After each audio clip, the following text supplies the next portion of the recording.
Okay, so we're getting closer and closer to WrestleMania as we're getting real close to that first major step, which of course is the Royal Rumble. So lots of names being added to the Royal Rumble this week. You know, CM Punk, Miz, Big E Langston, just a whole host of names are being added to it.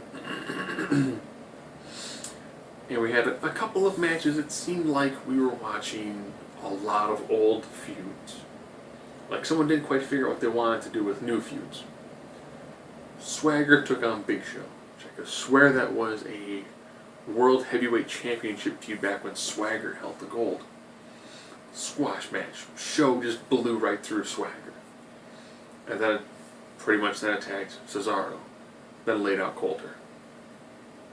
For some reason. And then signed a fan's autograph. Del Rio took on Mysterio. Because we haven't seen that match like 100 times.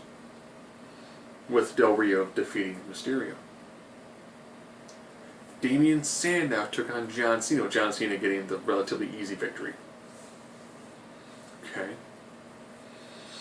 Orton took on Kofi Kingston. Remember that feud from years ago? When it seemed like Kofi was going to blast his way through the glass ceiling? And then he didn't? So Kofi actually defeated Randy Orton. Which then made Randy Orton attack John Cena's dad, who was outside the ring. Okay. AJ and Tamina took on Naomi and Cameron. Yeah, decent match. With AJ, Shiny Wizards getting the 1, 2, 3. Alright, not bad. Not bad. I do think that Naomi needs a different finisher. The rear view, while it's a great, it's an innovative sort of move, it does not seem like something your champion does. It doesn't seem like it's a really impactful championship move. It just doesn't seem like it. A bonsai drop, something else, would seem more impactful than it, but yeah, it's the one really bizarre finisher we have in the women's division that makes almost no sense. In a rematch from Friday Night SmackDown, The Shield took on the New Age Outlaws and CM Punk. Punk going for the hot tag, New Age Outlaws walk away. So therefore, 3-on-1, you know what that means. Roman Reigns is going to pick the bones of CM Punk, and he does. So, different. Difference in the New Age Outlaws go from being like face to kind of dropping off and walking away. Ryback all took on the Brotherhood, Goldust and Cody Rhodes, with them first picking up the victory. Alright. The New Age Outlaws will take on the Brotherhood for the champ for, well, actually on Friday Night SmackDown, which seems really odd. That was a lot of the matches. Now I'm going to discuss the Wyatts versus the Usos. This was your first match of the night.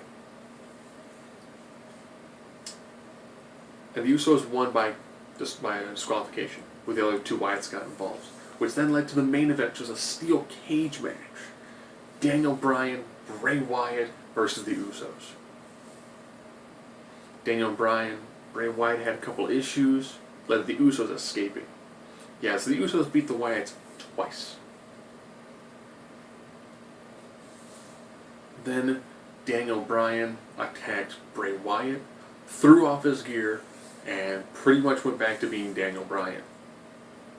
So this was all a mind game to get Bray Wyatt alone in a cage so he could exact revenge on him. This really seems like something that would have been more impactful had it been slightly longer than like 2 weeks. They end Raw in 2013 with this huge long drawn out sequence of Daniel Bryan finally joining the Wyatt family after weeks and weeks and weeks of hinting at this happening. And then, pretty much like 2 weeks later, he revealed it all via a giant ruse to get at Bray Wyatt.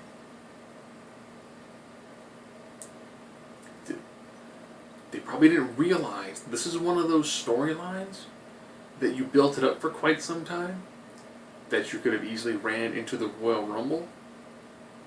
He could have eliminated Bray. You then continue that a little bit longer, and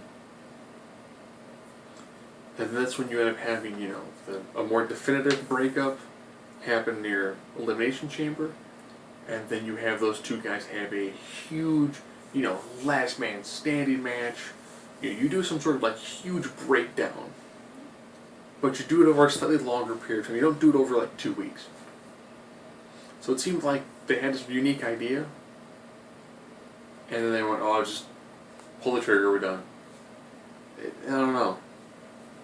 It made more sense that Daniel Bryan really tried to break the team down from within and show out seeds of dissension. Instead, it kind of just happened and was done.